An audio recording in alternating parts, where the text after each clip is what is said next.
À la principale édition de la mi-journée. Au sommaire, nouveau rebondissement dans l'affaire du refus du directeur des moyens généraux de la présidence de la République de prendre en charge l'hébergement de certains hôtes du Magal de Touba à l'hôtel King Fahd Palace. Un conseiller spécial du président de la République évoque également la sollicitation d'une somme d'argent parmi les arguments de refus. Le président de la commission des relations extérieures du comité d'organisation du Magal de Touba menace de lui envoyer une citation pour qu'il réitère ses propos. Nous évoquerons l'arrêt technique des 3 semaines du bateau Aline Sitoé Diatta à compter du 3 mars. Parmi les mesures transitoires annoncées malgré les mesures conservatoires annoncées par la COSAMA, cet arrêt fait grincer des dents à Ziguinchor. Ce présumé scandale au Conseil de l'ordre des médecins, l'affaire a atterri à la police. Les détails dans un instant. À Louga, l'affaire de la dame décédée à l'hôpital Amadou Sakhir Mbaye de Louga continue à susciter des débats. Vous entendrez les réactions des populations. Et puis dans notre rubrique Point de vue, nous prendrons prétexte du forum Chine-Afrique qui s'ouvre aujourd'hui à Beijing pour évoquer les enjeux de cette rencontre pour le Sénégal. À la mise en onde de ce journal, Abdoulaye Diop.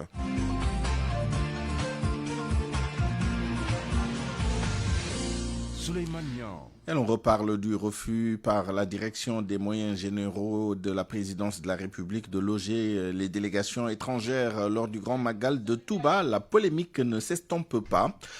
Le conseiller spécial du président de la République donne quelques détails sur la lettre sans plus de précision. Selon Bentaleb Sow, il était même question d'un décaissement de 2 milliards de francs CFA en plus du soutien des suites à l'hôtel King Fahd Palace. En réaction, le président de la commission des relations extérieures du Grand Magal de Touba dément et menace de saisir la justice.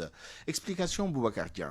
Sans donner plus de précision ou citer de nom, le conseil spécial du président de la République révèle dans une publication partagée sur son compte Facebook accompagnée d'un commentaire, Alioune Ibn Abi Talib Sow manifeste son soutien à Cheikh Oumar Diagne qui se trouve au milieu d'une grosse polémique née selon Bentaleb Sow du refus de la direction des moyens généraux de répondre favorablement à une demande de décaissement de 2 milliards de francs CFA, des voitures du parc spécial et des suites à l'hôtel King Fahd Palace, une demande non formulée par la Khalife et non motivée, dicite le conseil spécial du chef de l'État Bassirou Diomaye Diakhar Faye.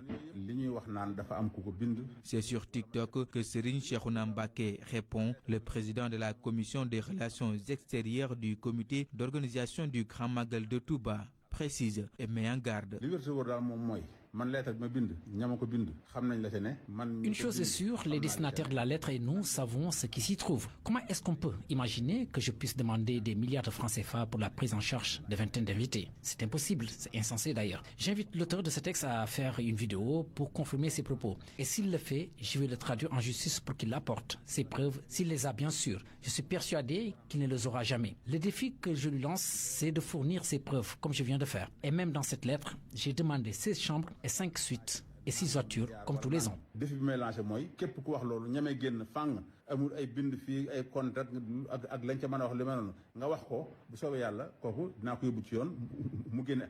Joint au téléphone, Alioune Ibn Abi Talib Sow dit Bentaleb Sow ne souhaite pas commenter la réaction du président de la commission chargée des relations extérieures du comité d'organisation du Grand Magal de Touba. Il dit se limiter à sa publication sur Facebook.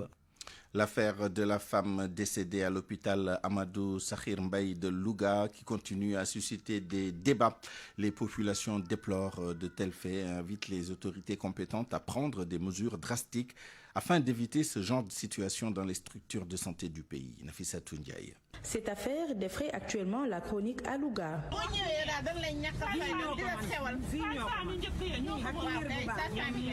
Cette dame que nous avons rencontrée ce matin se rappelle d'un mauvais souvenir vécu à l'hôpital Amadou Sakhir Mbaye. Une fois à l'hôpital, les agents m'ont manqué de respect en me disant des propos déplacés, ce qui n'est pas normal. Pour moi, c'est un problème de comportement. À une époque, Khady a travaillé dans cet établissement sanitaire. Elle met tout sur le coup du destin. J'ai une fois travaillé à l'hôpital de Louga en tant que ménagère, mais je vois que les agents sont rigoureux. Peut-être que ce qui s'est passé devait arriver. En tout cas, j'invite les agents à changer de comportement. Plus loin, nous rencontrons un conducteur de moto Jakarta qui attend d'éventuels clients. Il déplore ce qui s'est passé et invite les autorités compétentes à prendre les sanctions adéquates. Il faut qu'il y ait des sanctions, car beaucoup de cas se sont passés tels que celui d'Assou Sokhna, de Ndeye Penda. Que ces agents sachent que ce gouvernement respecte le slogan Djoub Djoubal Djoubanti. Dame Thioune, lui, nous l'avons croisé dans une gargote. De son côté, le jeune homme interpelle les agents de santé. Les agents de la santé doivent être tolérants et apprendre à se comporter correctement avec les patients. Tous nos interlocuteurs invitent par ailleurs les autorités en charge du secteur de la santé à faire des descentes de temps à autre dans les hôpitaux régionaux. Nafissatou Ndiaye, Louga, Radio Futur Média. RFM 94.0, la radio en puissance. Le bateau Aline Sitoé Diatta sera en arrêt technique pour 3 semaines à partir du 3 septembre, à partir d'hier donc. C'est ce que l'on apprend dans un communiqué paru dans la presse du jour. Agen va assurer les rotations, mais sans escale à Carabane. La nouvelle reste en travers de la gorge de l'un des initiateurs de la pétition qui visait la reprise des rotations maritimes lors de l'arrêt des bateaux entre juin 2023 et mars 2024. Xavier Diatta fustige la forme de communication et demande à l'État de casser le monopole de Kosama. Lamine Ba. Le communiqué de presse du consortium sénégalais d'activités maritimes faisant état de l'arrêt technique du bateau Aline Sitoé Diatta pour 3 semaines n'agrée pas Xavier Diatta, l'initiateur de la pétition d'alors pour la reprise des rotations maritimes lors de l'arrêt des navires entre juin 2023 et mars 2024, trouve que la décision du COSAMA pose problème aussi bien sur la forme que sur le fond. Vraiment trop, c'est trop. D'abord, on n'arrête pas un bateau et ensuite on informe des usagers. On aurait pu en amont alerter bien avant, 1 semaine, 2 semaines. Puis encore, soyons un peu sérieux parce que ce bateau, il est resté à quai pendant presque 10 mois. Et après, on nous a fait ici des tests pour les vidéos. On a passé des vidéos dans les chaînes pour nous dire que le bateau était prêt à reprendre la mer. Après seulement 4 mois d'exercice, le bateau s'arrête pour un arrêt annuel. Et ils disent dans le communiqué arrêt annuel. D'autant plus qu'ils disent un arrêt annuel, alors qu'ils n'ont travaillé que 4 mois. Alors, ça pose problème. Je crois que la prise en charge du désenclavement de la Casamance, je crois que c'est un problème très sérieux que les gens doivent vraiment s'y pencher sérieusement. Ce que préconise Xavier Diatta, c'est la dissolution du monopole de Kosama parce qu'il estime que l'actuelle formule n'est pas la solution définitive au problème des rotations maritimes entre Dakar et Ziguinchor. Kosama n'est pas la solution. Kosama peut faire partie de la solution. Il faut qu'on casse le monopole que Kosama a. On ne peut pas, à quelques jours de l'ouverture des classes, là où on sait qu'il va y avoir un rush, on arrête le bateau simplement parce que ce qui devait être fait en amont n'a pas été fait. En 10 mois quand même, ils auraient pu faire tout ce qu'il fallait faire pour que ce bateau puisse fonctionner 1 an. Ce nouvel arrêt technique du plus grand des navires qui assure la desserte maritime entre Dakar et Ziguinchor va impacter une nouvelle fois l'économie de la région qui dépend en grande partie du flux maritime. Lamine Ba, Ziguinchor, Radio Futur Média. Lutte contre la pêche illicite et la dégradation des écosystèmes marins. 5 bateaux et d'autres équipements ont été mis à la disposition des comités de surveillance des aires marines protégées de la région de Fatick. L'objectif est de renforcer la surveillance pour une reproduction optimale des ressources de la mer. Cette dotation d'équipement entre dans le cadre d'un projet dénommé Naturel, mis en œuvre par la Société de coopération pour le développement international Sokodevi. Aminata Goudjabi. La cérémonie de réception de ce matériel s'est tenue à Djilor-Didiak, un village de pêcheurs de la commune de Fimela affecté par le phénomène des changements climatiques comme bien d'autres localités de la région. La surpêche et la pêche illicite sont également des problématiques que connaît la région de Fatick. La Société de coopération pour le développement international Sokodevi vient renforcer le dispositif de surveillance et de gestion déjà existant. Frédéric Thomas est la responsable nationale de la Sokodevi. On a remis 5 embarcations, 2 embarcations pour le comité de gestion de Sokone, une embarcation pour la réserve communautaire de Palmarin, une embarcation pour la PAC de Djilor, Didiak et une embarcation pour l'AMP de Bambou. Nous avons remis aussi beaucoup de gilets, des jumelles, des GPS pour empêcher la surpêche ou la pêche illégale. L'aire marine protégée de Sokone, une nouvelle création, fait partie des bénéficiaires de ces équipements. Elle polarise 5 communes du département de Foundiougne. Le colonel Abdou Djong est le conservateur de l'aire marine protégée de Sokone. La direction des aires marines communautaires protégées est en charge de mettre en œuvre la politique de gestion des ressources naturelles marines et côtières. La Socodevi, dans le cadre de son projet naturel, accompagne également les femmes transformatrices de produits halieutiques. Elles sont sensibilisées sur les bonnes techniques de pêche. Oui, il y a la surveillance, mais il y a aussi tout le côté d'éducation et de sensibilisation des populations sur cette rareté des poissons et tout ce qui est fruits de mer. Ça va aller aussi avec l'accompagnement que l'on fait auprès de tout ce qui est groupement de femmes qui ont besoin de ces ressources naturelles. Le projet naturel intervient dans les régions de Fatick et de Ziguinchor. D'après la responsable de la Socodevi au Sénégal, le projet est financé par le gouvernement canadien pour un coût qui avoisine les 9 milliards de francs CFA. Aminata Goudiaby, Fatick RFM. À Kaolack, l'oignon ne se vend plus comme avant. Certaines ménagères et certains tabliers disent ne plus voir de clients. Le prix du kilogramme d'oignon est passé à plus de 700 francs CFA sur le marché. Inquiets, les commerçants interpellent les autorités sur cette problématique constatée en cette période. Fatoumbo. La flambée des prix de l'oignon est une réalité criante sur le marché central de Kaolack où les commerçants pratiquent des tarifs trop chers. Le kilogramme. Le prix du sac de l'oignon est passé du simple au double et on vend le kilogramme à 700 francs CFA. Cette situation préoccupe Seydou et Alassane, des tabliers qui constatent une baisse d'activité en raison du manque de clients. Je vends à 800 voire 900 francs le kilogramme. Nous avons acheté le sac à 14 500. Ah oui, c'est ça. Yacine Sarr témoigne des difficultés auxquelles elle fait face en raison de cette hausse des prix. La cherté ne nous arrange pas parce que nous avons des difficultés avec les clients et ils ne viennent presque plus. Face à cette montée continue des prix de l'oignon, les vendeurs pointent du doigt les grossistes et adressent leurs préoccupations aux autorités étatiques. Fatumbo Kaolack, Radio Futur Média. L'info, c'est ici. L'info, c'est ici. Retour à Dakar, à Kermassar, Kermassar Nord plus précisément, certains habitants continuent de vivre le calvaire des inondations et c'est le cas précisément à Amdalaï 2. Ces populations demandent la connexion des 3 bassins de rétention aménagés dans la zone. Les habitants de Sotrac et environ partagent les mêmes inquiétudes. Ils sollicitent la construction d'ouvrages d'assainissement. Aminata Ba. À Amdalaï 2, dans la commune de Kermassar Nord, malgré la construction d'un 3e bassin de rétention, les habitants subissent encore les désagréments des eaux pluviales. Baboy, résident du quartier. Les 2 bas-fonds du quartier ne sont pas connectés, ce qui limite l'efficacité des bassins. Sans une connexion adéquate, ces infrastructures ne résolvent pas les problèmes d'eau de notre quartier. À Ladjipati, Santeyala, Castor, Sotrac, les habitants de ces quartiers de Kermassar Sud continuent, eux, de réclamer l'aménagement d'ouvrages de canalisation. Heureusement, donc, cette année, qu'il n'a pas beaucoup plu. Donc, ce qu'on veut, c'est que l'État nous aide à canaliser la zone de Sotrac et de Ladjipati. Nous en avons besoin. Tout dernièrement, la cité Anoumadi a été canalisée et jusqu'à présent, on n'a pas entendu parler de Sotrac. Chaque fois que le ciel est noir, les gens ne dorment plus. Le coordonnateur de la plateforme des acteurs de la lutte contre les inondations, Abdou Samad Diouf, lui estime que les services compétents de l'État doivent multiplier leurs efforts à Kermassar. Tous les problèmes n'est pas encore totalement réglés. Donc on doit continuer de curer certains bassins et le curage des canaux et aussi faire des reprofilages sur certaines zones au niveau de Kermassar. De nombreux investissements ont été faits par l'État dans le département de Kermassar pour lutter contre les inondations. Cependant, beaucoup de quartiers sont toujours sans ouvrage de canalisation. Aminata Ba, Kermassar, Radio Média.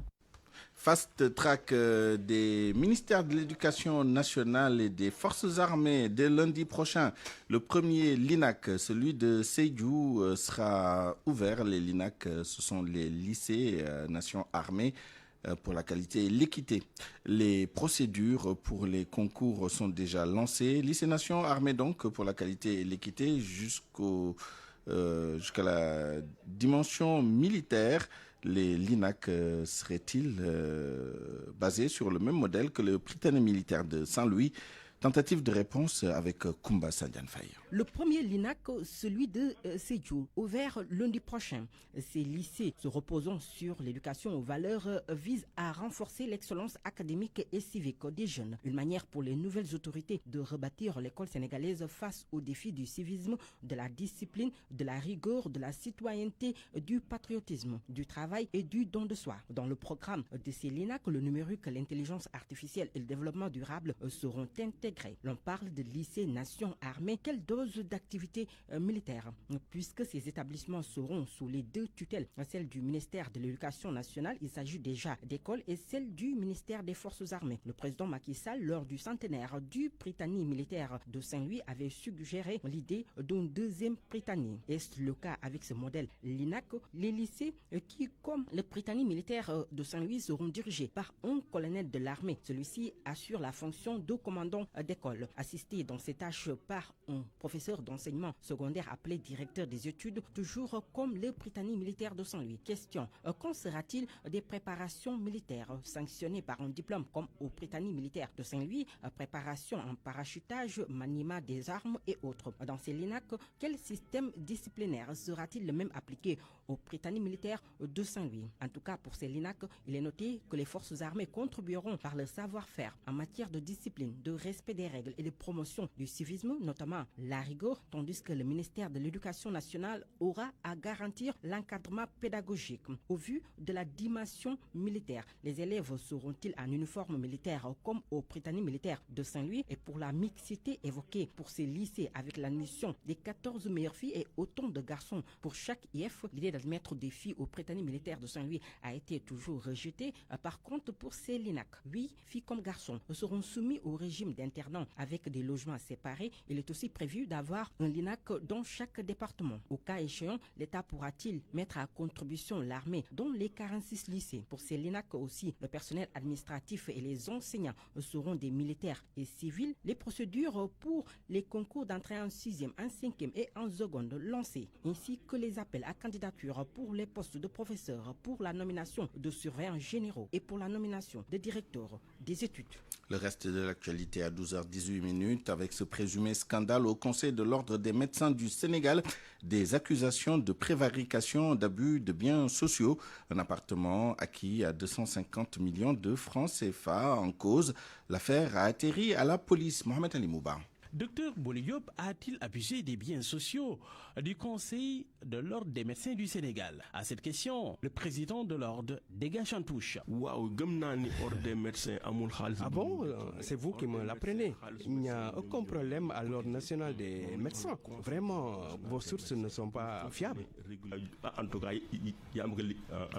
Et pourtant, Dr Serigne Fallou Samar, membre du Conseil du même ordre des vice-présidents du syndicat des médecins privés du Sénégal, maintient ces accusations. Dr Boliop a acheté un appartement à Ouakam dans une résidence pour 250 millions de francs CFA. Ce, en violation des règles qui gouvernent l'ordre. L'Ordre national des médecins du Sénégal a acheté un appartement F4 6 à Ouakam, à la résidence Tasmanie, pour une valeur de 250 millions hors taxes.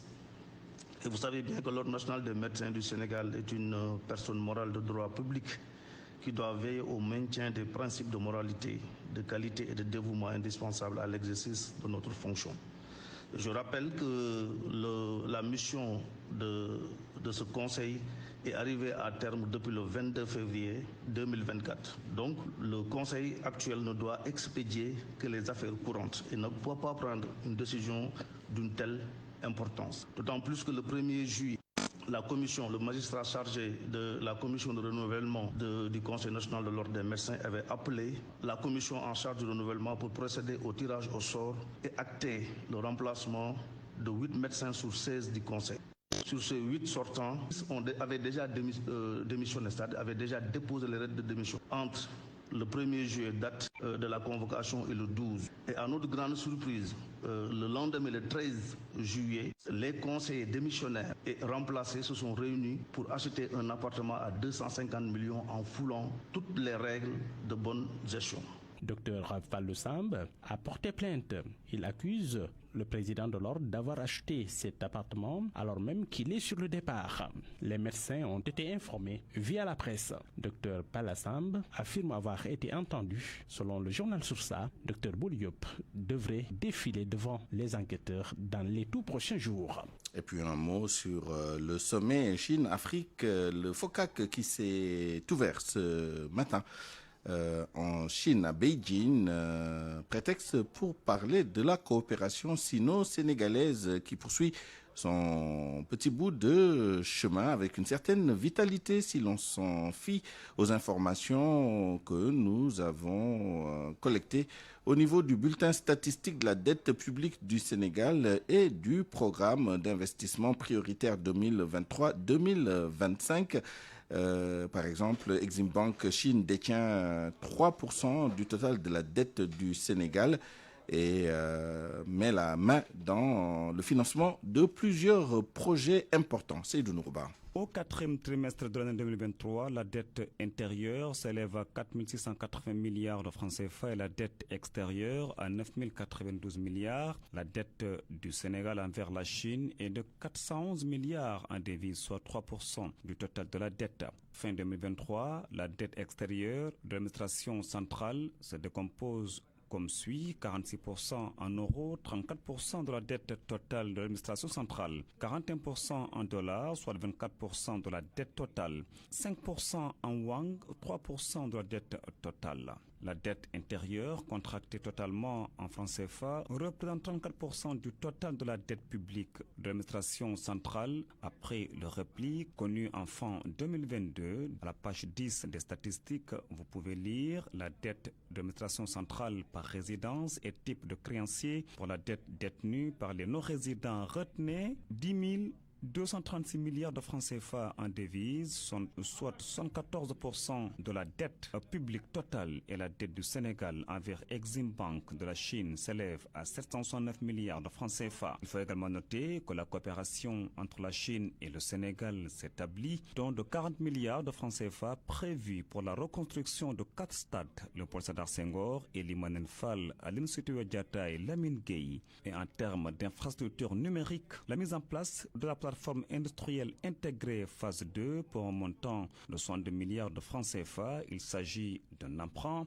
Le projet de construction de l'autoroute Mbour-Kaolack-Fatick avec 345 milliards de francs CFA et la route d'Eniaï, y compris la voirie urbaine connexe à hauteur de 58 milliards de francs CFA. Il s'agit là du programme d'investissement public 2023-2025. L'actualité internationale. Le journal international avec vous, Nafissatou Silla, bonjour. Bonjour Suleiman. République démocratique du Congo, à l'est du pays, les travailleurs de santé est débordés face à l'épidémie de variole du singe. En effet, Suleiman, la situation est très alarmante dans le sud de Kivu, au centre de santé de Kavumu. Les agents de santé sont très débordés par le grand nombre de malades, nous dit Oumou Kalsoumli. Les tentes temporaires sont installées pour gérer l'afflux de patients et elles sont pleines à craquer. Les familles sont obligées de s'installer à même le sol et les agents de santé sont débordés par la situation. Le docteur Eric Massimango, point focal pour la variole du singe au centre de Kavumu, explique que l'équipe infirmière et l'équipe médicale sont très débordées. Elles travaillent au-delà de leur capacité physique. La propagation rapide de la maladie a poussé les autorités sanitaires à renforcer leur collaboration avec la division de la santé pour freiner l'épidémie. La demande de vaccins est particulièrement forte. Les personnes affectées elles-mêmes demandent les vaccins et il serait souhaitable que les vaccins soient donnés de toute urgence, a précisé le docteur Massimango. Avec plus de 20 000 cas suspects et 632 décès depuis le début de l'année, la RDC fait face à une crise sanitaire, ce qui a poussé l'Organisation mondiale de la santé le 14 août à déclarer l'épidémie urgence de santé publique internationale. Au Tchad, l'ONU craint une crise humanitaire après des inondations d'une ampleur sans précédent. Depuis la fin du mois de juillet, ces intempéries ont causé la mort d'au moins 145 personnes et affecté près d'1 million d'habitants à travers les 23 provinces du Tchad. Des pluies qui ont submergé 250 000 hectares de champs, 70 000 maisons ont été détruites, des pluies qui aussi ont emporté 29 000 têtes de bétail.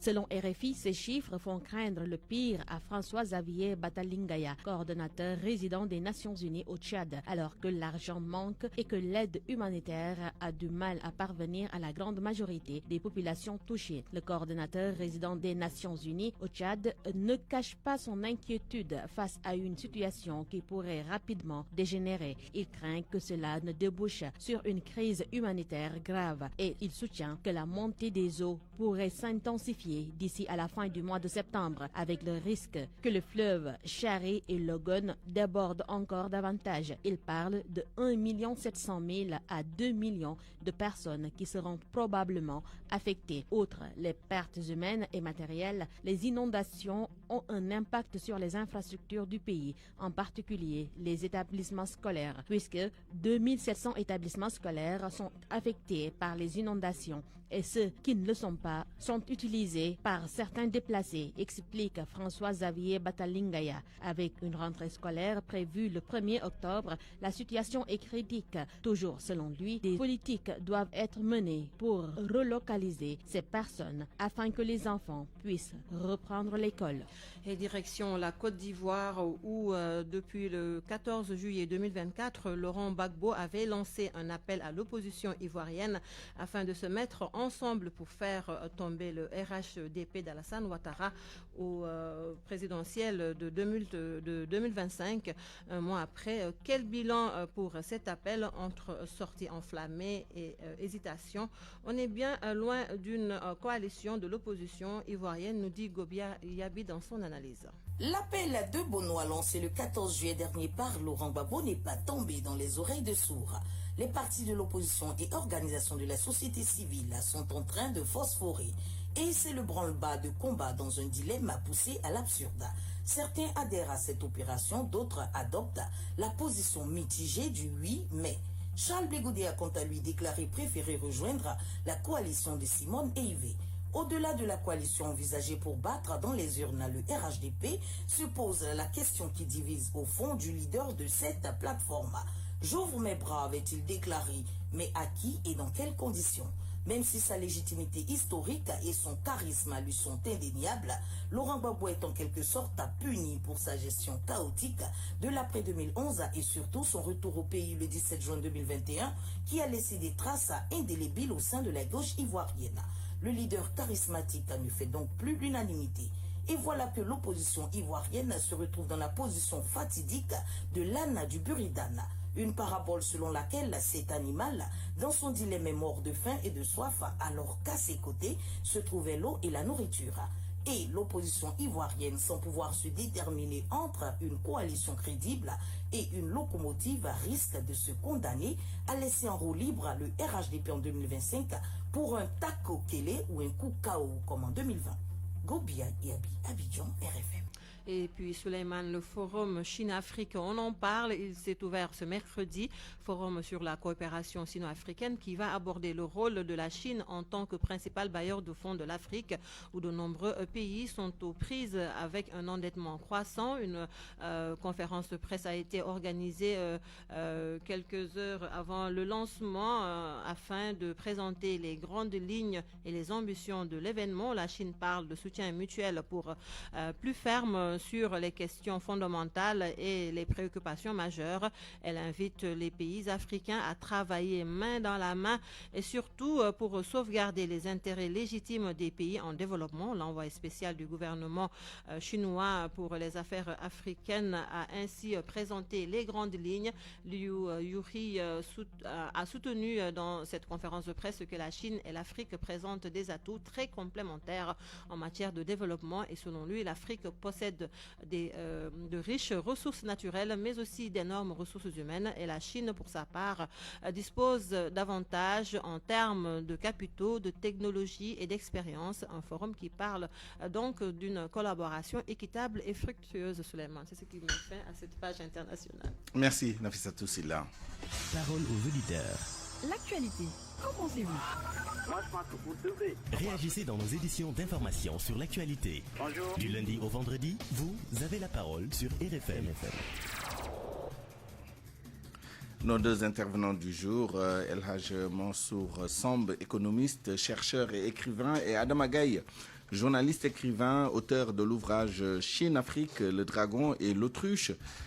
Nous prenons prétexte du forum Chine-Afrique qui s'ouvre aujourd'hui à Beijing pour évoquer les enjeux de cette rencontre pour le Sénégal. RFM Sport.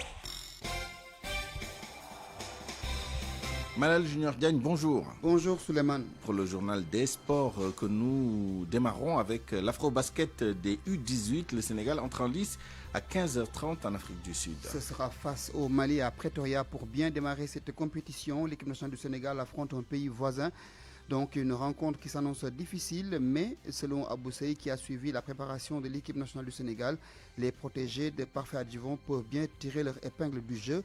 Abou Sey est l'administrateur du site basketsénégal.com. Il est avec Sodetiam. Un premier test qui sera difficile pour nos jeunes lionceaux puisqu'ils vont affronter la meilleure nation africaine en petite catégorie. Donc ça, il ne faut pas se voiler la face. Nous allons affronter une grande équipe, une équipe réputée pour dominer le basketball en petite catégorie sur le continent africain. Maintenant, ce sera à nous d'avoir la stratégie pour pouvoir déjouer ce piège et essayer de gagner ce match. Ce ne sera pas chose facile puisqu'on sait que l'équipe malienne est réputée pour avoir un jeu intérieur efficace. La plupart du temps, ce sont leurs ailiers forts et les intérieurs qui fatiguent les adversaires sous le panier et c'est ce qui leur permet à chaque fois de faire la différence face à des adversaires. Maintenant, pour faire face à cela, nos joueurs doivent avoir du répondant dans le secteur intérieur. Donc on doit être assez présent, on doit être constant du premier au dernier quart-temps. Donc ce sera le premier challenge. En plus de cela aussi, on peut exploiter nos valeurs dans le jeu extérieur pour avoir des tirs primés qui peuvent nous permettre d'accroître notre scoring. Certainement, le coach Parfait Adjivon aura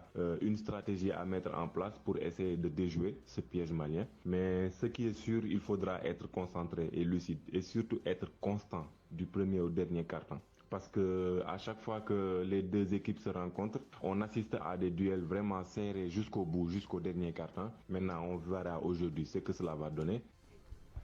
Football, le Sénégal ne doit pas évoluer en 3-5-2 face au Burkina Faso, c'est pas moi qui le dis. C'est Jacob Ba qui le dit, il est ancien international, ancien joueur de la Linguère et responsable technique au niveau du club français Turuni FC.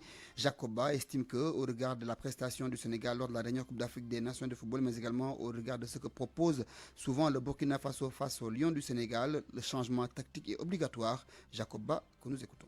La meilleure façon, en fait, pour le Sénégal de jouer, surtout sur le plan défensif, en tout cas par rapport au contexte du match, ça ne devrait pas être un 3-5-2. Je pense que c'est l'inquiétude de tous les Sénégalais. Pourquoi? Parce que tout simplement, on doit être capable de proposer aujourd'hui un football avec des joueurs à profil capables de défendre très bas, c'est-à-dire dans notre zone basse, et de pouvoir se projeter très haut.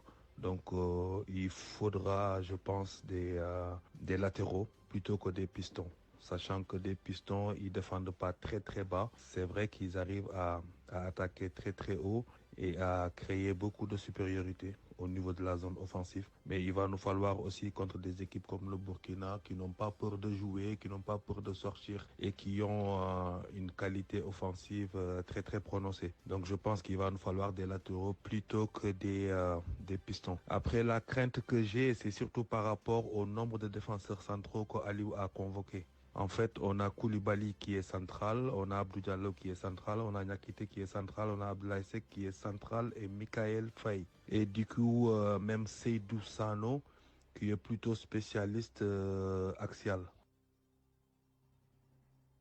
Football pour finir avec les phases nationales de Noël en deuxième journée avec ces rencontres prévues dans l'après-midi dans la région de Diourbel.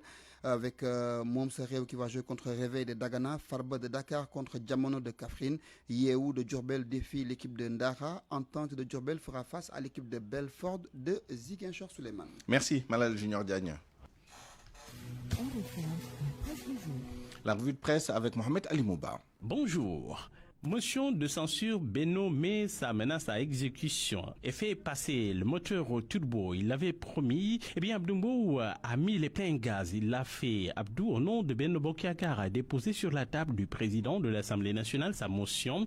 Motion destinée, vous le savez, à censurer Ousmane Sonko et le gouvernement qu'il dirige. Sud Quotidien remarque que la majorité prépare son coup KO, mais une tâche qui n'est pas facile relève la publication. Le journal relève que de l'indépendance à nos jours, une seule motion a prospéré. En tous les cas, Beno croit en son étoile et fait monter la pression sur le gouvernement. La plénière attendue au plus tard vendredi indique sur ça. Le journal nous dit qu'il n'y aura pas de commission technique. La conférence des présidents s'archit de fixer donc la date. Sonko sur siège éjectable conclut donc là. Le mandat relève que dans ce bras de fer, c'est Ousmane Sonko le grand perdant, car même s'il est reconduit à la suite de cette motion, Sonko sortira très affaibli de l'épreuve. L'info note que Beno joue donc chrono à main.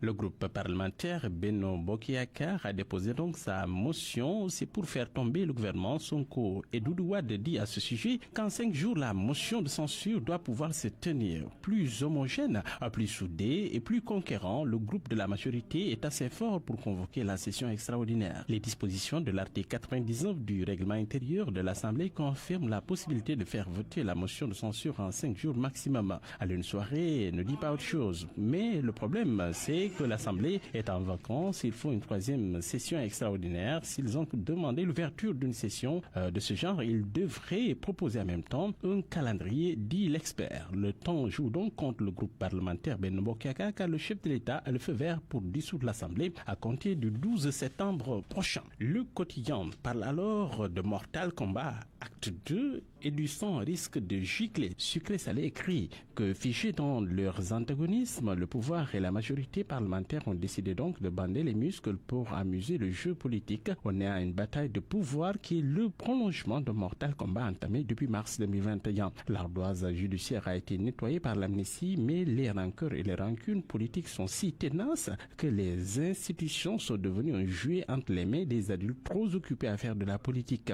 Les dernières notes de conjecture publiées par le ministère de l'économie sont une piqûre de rappel. L'économie à bord de l'asphyxie pendant que les deux pouvoirs se livrent à une bataille extra-politique, note encore le commentateur. La honteuse session extraordinaire mérite en tout cas une motion de censure, commente Kierno Bokoum de l'opposition. La gauche sénégalaise dénonce l'incapacité du gouvernement. Du côté de la présidence, on dit prendre acte, relève le soleil, une rupture profonde entre les députés et la majorité et les aspirations populaires, mentionne le communiqué exploité par le soleil. Dans Vox Populi, Ngoudambou de Passé parle d'obstruction parlementaire. L'Obs pointe pour sa part ce qu'il appelle les grands enjeux d'une dernière bataille. Le journal pointe les risques d'un coup fatal et les incidents sur le manche de la démocratie sénégalaise. Enquête qui aimerait sur le même tempo parle de jeux et d'enjeux. Le rejet du projet de loi et la motion de censure pourraient plonger le pays dans une situation politique incertaine. Le journal écrit que Diomaye n'est toutefois pas démuni.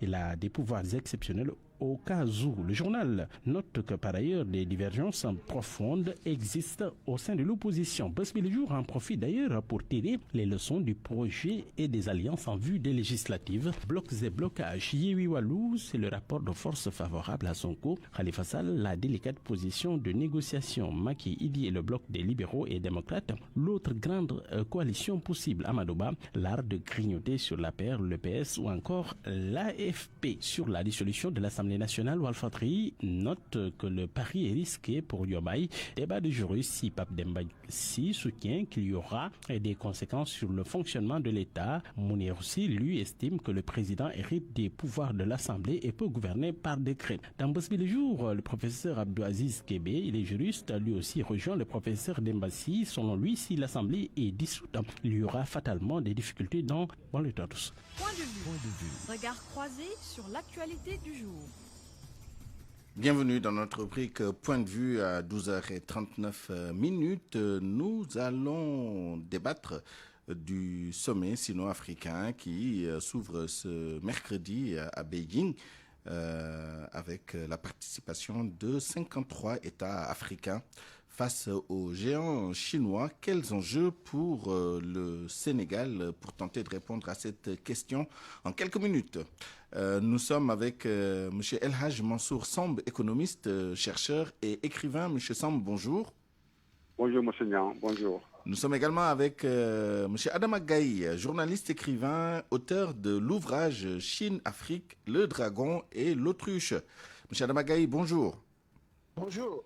Je commence avec vous. Avant de voir les intérêts spécifiques du Sénégal dans un tel exercice, plus globalement, que pensez-vous du format de cette rencontre entre le géant chinois, connu pour être une puissance économique, militaire et autres, et quand même une cinquantaine, plus même, 53 à 54 États africains qui se réunissent et qui n'ont pas forcément toujours les mêmes intérêts vis-à-vis de la Chine.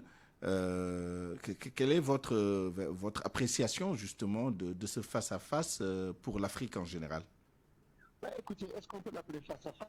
C'est une relation plutôt asymétrique.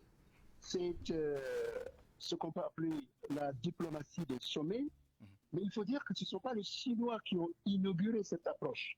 Ce format remonte à avril 2000, quand au Caire, l'Europe a eu le premier sommet Europe-Afrique, où Abdou Diouf, juste battu à l'élection présidentielle de mars 2000, avait été envoyé par Abdoulaye Wade pour y représenter le Sénégal. C'est ce modèle-là qui a été repris au mois d'octobre 2000 à l'instigation des ambassadeurs africains en Chine et que les Chinois ont rapidement adopté en faisant ce qu'on appelle le Forum de coopération Chine-Afrique, qui leur permet donc d'avoir un dialogue direct avec l'ensemble des pays du continent africain. Ce qui dit clairement qu'il y a une forme d'asymétrie. Comment un seul pays peut-il rencontrer 50 autres pays? Ce modèle mis en place par les Chinois a été copié par d'autres. Il y a eu donc le forum du TICAD avec les Japonais, les Sud-Coréens ont le forum avec l'Afrique, les Turcs ont le forum avec l'Afrique. Tout le monde y passe, même les États-Unis ont ce forum avec les pays africains. Tout à fait. Ce qu'il faut en retenir, c'est que c'est tout bénéfice pour le pays qui accueille tous ces pays africains, en l'occurrence ici la Chine. Est-ce que pour les pays africains, c'est un bon modèle? Cela l'aurait été si les pays africains y allaient, non pas de façon dispersée, mais de façon unie, avec une voix qui représente celle de l'Afrique pour parler avec l'interlocuteur chinois.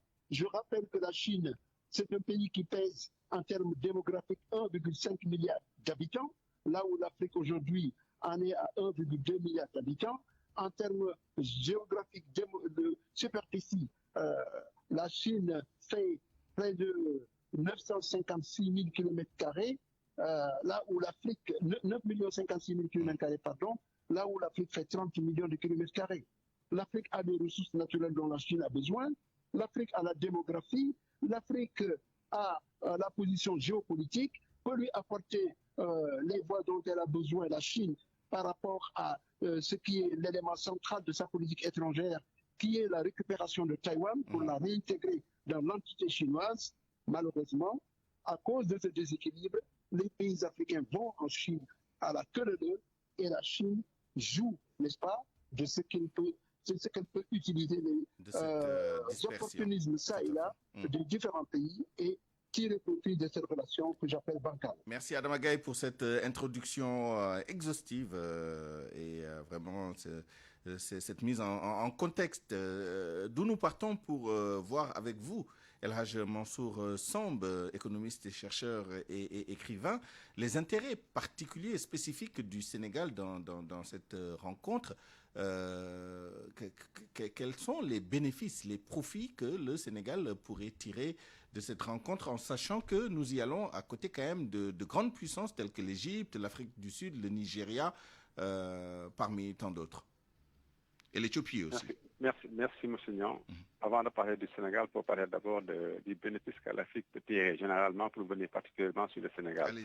Pour voir qu'aujourd'hui, la Chine fait un PIB de 12 000 milliards de dollars. Au moment où l'Afrique, tout rassemblé, tourne autour de 2 500 milliards de dollars.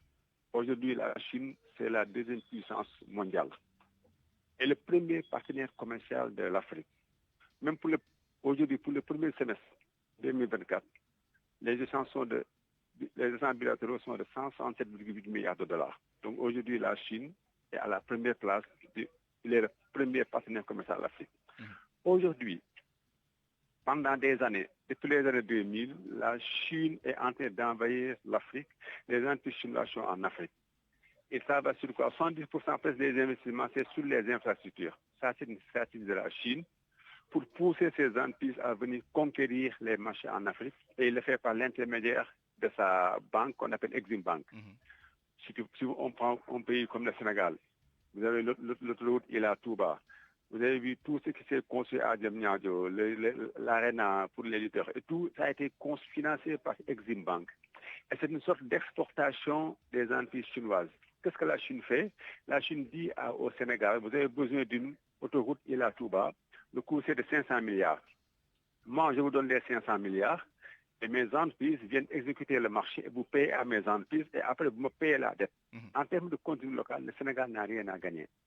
Aujourd'hui, que ce soit en Éthiopie, que ce soit en Afrique du Sud, là, c'est pire parce que les Chinois investissent et prennent les ressources humaines. Le constat, c'est quoi? Les relations ont été tout le temps déséquilibrées. La Chine prend l'Afrique pour faire de l'importation. Une route conçue par la Chine, c'est de l'importation pure et dure parce que les entreprises sénégalaises sont là écartées et il n'y a aucun contenu local. Qu'est-ce que le Sénégal en gagne? Le Sénégal en gagne en termes d'infrastructure. Mais les entreprises sénégalaises, qu'est-ce qu'ils gagnent? Elles gagnent rien dans tout ça. Et tout le monde sait que l'économie, c'est l'entreprise qui le fait. Si les Chinois investissent ici, c'est pour pousser les entreprises. Parce que les entreprises chinoises viennent avec des banques chinoises. Aucune économie ne peut marcher sans des entreprises solides. C'est le tissu économique local qui fait l'économie. Aujourd'hui, il faut rééquilibrer ces relations et faire ce que les Chinois ont toujours fait. Parce que les Chinois, quand les gens venaient en Chine, il y avait des jeunes venturings où on disait un Chinois doit avoir 51% du capital. Monsieur, vous savez qu'en Chine, une entreprise chinoise, c'est une entreprise détenue par plus de 50% par un Chinois, alors qu'au Sénégal, une entreprise sénégalaise, c'est une entreprise qui a été créée au Sénégal. Aujourd'hui, que ce soit en France et en Chinois, il peut venir au Sénégal, créer une entreprise avec 100% des actions et on dit que c'est une entreprise sénégalaise. Alors qu'en Chine, c'est ça. C'est ça. Alors qu'en Chine, ce n'est pas le cas. En Chine, il faut que l'entreprise soit détenue à plus de 50% par les Chinois.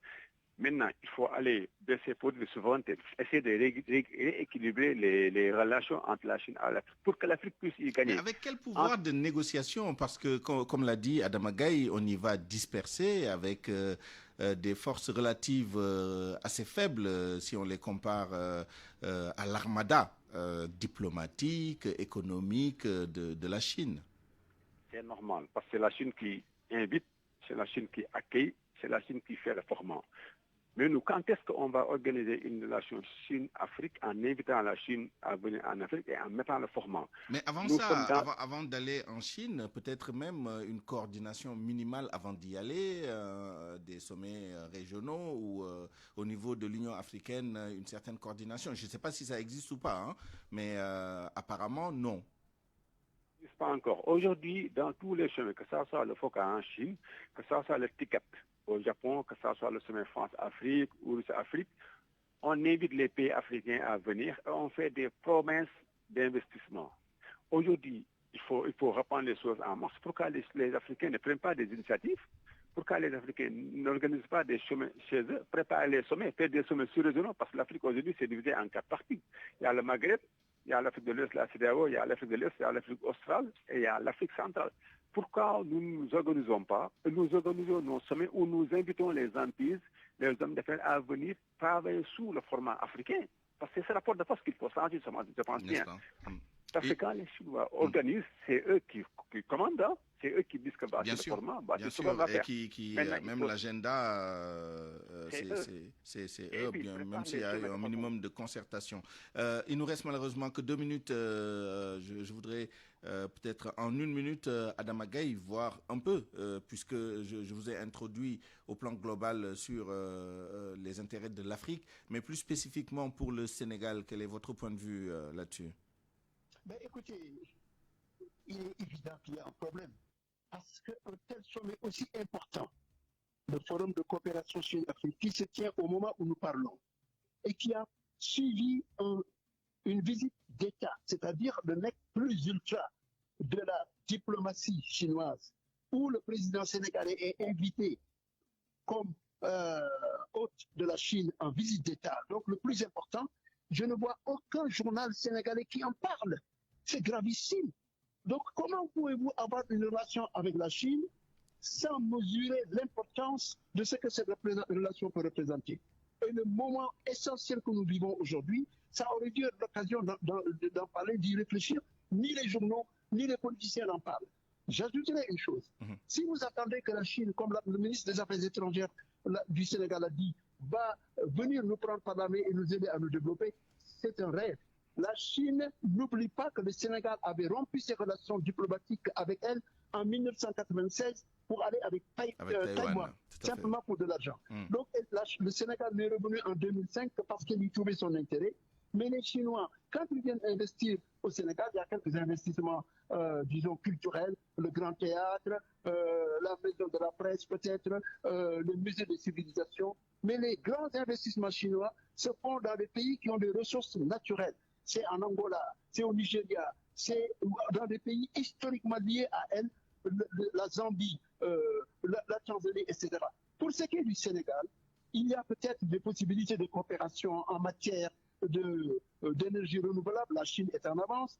En matière d'infrastructure, sur ce plan-là, la Chine a des capacités, est devenue un pays technologique en avance. Mais ce que le Sénégal devrait apprendre, c'est de savoir historiquement comment la Chine est sortie d'une longue période où elle fut dominée, écrasée par l'Occident, battue pendant les guerres de l'opium en 1840-1856, battue en 1895 par le Japon dans une guerre, et que la Chine soit revenue progressivement lorsqu'elle est devenue une république en 1911, et puis après qu'elle a fini de faire sa guerre civile en 1949 et proclamé la République populaire de Chine communiste, qu'elle soit devenue petit à petit, à partir d'une base très basse, ce géant économique que nous voyons aujourd'hui, qui est devenu la deuxième économie mondiale derrière les États-Unis, 3/4 de l'économie américaine aujourd'hui, alors qu'en 1980, elle ne représentait que 10% de l'économie, un dixième de l'économie américaine. Merci. Donc c'est le modèle-là que nous devons voir. Qu'est-ce que nous devons faire? Qu'est-ce que les Chinois ont réalisé que nous pourrions apprendre d'eux pour pouvoir faire le développement? Le développement est un phénomène endogène. C'est les pays africains qui devront le faire. Merci beaucoup, Adama Gaye. Malheureusement, le temps qui nous est imparti est terminé. Je voudrais quand même donner une minute aussi à El Hadj Mansour Samb. Pour répondre à cette question d'Adama Gaye, quelles leçons apprendre des Chinois? Vous avez en partie répondu à la question. Mais je voudrais m'arrêter sur une dimension assez importante qui est la dimension transfert de technologie grâce auquel la Chine a acquis beaucoup de technologies et a innové à tout point de vue, armement, industrie, etc. Comment tirer profit de cette leçon-là en particulier? C'est une affaire de cadre juridique. Aujourd'hui, c'est le cadre juridique qu'il faut changer au niveau du Sénégal, définir ce qu'est une anti-sénégalaise et définir les relations de joint venture entre les investisseurs sénégalais et les investisseurs chinois. Il est rare de voir des Chinois qui viennent dans des pays pour créer des usines. Les Chinois, quand ils viennent, c'est pour construire et repartir. Il faut que les gens sachent ça. Les Chinois, l'économie chinoise, c'est l'exportation. Ils sont sérieux, ils exportent des produits finis et ils viennent construire des routes et des bâtiments. C'est ça la stratégie chinoise. Maintenant, nous, c'est à nous de revoir cette coopération. C'est à nous de faire comme les Chinois, ils ont fait dans les années 80 pour bâtir aujourd'hui l'une des plus grandes industries de ce monde. C'est de mettre en place un cadre juridique, de mettre en place des jeunes ventures. Aujourd'hui, au moment où on parle, le Sénégal va avoir vraiment du pétrole, du gaz et tout. C'est à nous de définir notre cadre juridique. Maintenant, les pays vont venir au Sénégal, les entrepreneurs vont venir au Sénégal, les investisseurs vont venir au Sénégal. Il faut redéfinir le cadre juridique, dire c'est quoi une anti-sénégalaise, changer la loi et dire qu'au Sénégal, pour inviter maintenant, il faut ça et ça et ça. C'est comme ça que les Chinois ont fait. Tous les Asiatiques, c'est comme ça qu'ils ont fait pour bâtir aujourd'hui des industries fortes. Merci beaucoup. Merci. El Hadj Mansour Samb, économiste, chercheur et écrivain. Adam Agaï, journaliste, écrivain, auteur de l'ouvrage Chine, Afrique, le dragon et l'autruche. C'est la fin de cette édition à 12h55. Merci à vous de l'avoir suivi. Merci à toute l'équipe qui l'a préparé et réalisé, à la rédaction en chef El Hadj Ndiogou Diène, Oumou Kalsoum Li à la coordination, mise en onde assurée par Abdoulaye Diop, Maïssa Mbaye au digital, à la production à Lunba. À 13h, retrouvez El Hadj Ndiogou Diène pour le grand journal en Wolof. D'ici là, excellente suite des programmes. Au revoir.